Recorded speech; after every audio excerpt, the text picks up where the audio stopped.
নমস্কার বন্ধুরা, আজকে আমি আপনাদের সঙ্গে শেয়ার করব চালতার ডালের রেসিপি। তার জন্য আমি চালতাটার পিছন দিকে ছালটা এভাবে ছাড়িয়ে নিয়েছি, ভিতরের দিকের খোসাটাও ছাড়িয়ে নিয়েছি, তারপর এরকমভাবে কুচিয়ে নিয়েছি। এরপর চলুন দেখি কি করি।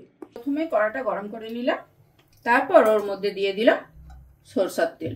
খুব অল্প লাগে, আপনারা জানেন টকের ডালে খুব অল্প তেল লাগে।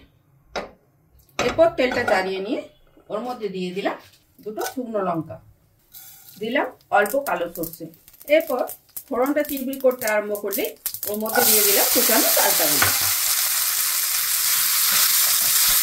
আপনারা ভাবছেন তো যে চালতাটা কেন আমি এইভাবে দিলাম, মানে এইভাবে কাটলাম।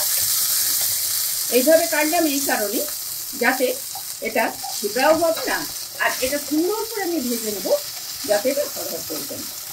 অনেকে চালটা হরহর করলে খেতে চায় না, আর ছিবড়ার জন্যও খেতে চায় না, কিন্তু আমি এমনভাবে বানাবো যাতে না লাগবে ছিবড়া আর না করবে হরহর।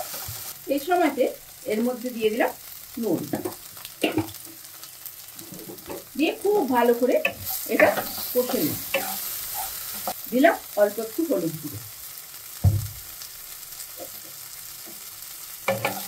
আর তেমন কিছুই লাগবে না। এটা এবার আস্তে আস্তে ভেজে নিতে হবে। এরপর এর মধ্যে দিয়ে দিলাম আগে থেকে সিদ্ধ করে রাখা মসুর ডাল।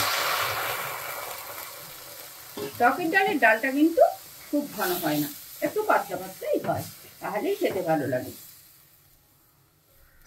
এরপর এটা সিদ্ধ হতে একটু সময় দেবো। কষার সময় অর্ধেক সিদ্ধ হয়ে গেছিল, বাকিটা যাতে সিদ্ধ হয় সেই সময়টা দেব। চালতাগুলো সুন্দর সিদ্ধ হয়ে গেছে। এবার এর মধ্যে দেব চিনি। চালতাটা মিষ্টি, তাই বেশি চিনি দেব না, অল্প চিনি দেব। আমি কাটার সময় চেখে দেখেছিলাম। এবার জাস্ট ফুটিয়ে নিলে রেডি হয়ে গেল আমাদের চালতার ডাল। আপনাদের যদি এই রেসিপি ভালো লাগে তাহলে আমার চ্যানেলটা সাবস্ক্রাইব করে দেবেন আর একটা লাইক দিয়ে আমাকে উৎসাহিত করবেন। চলুন সার্ভ করে দেখাই চালতার ডাল।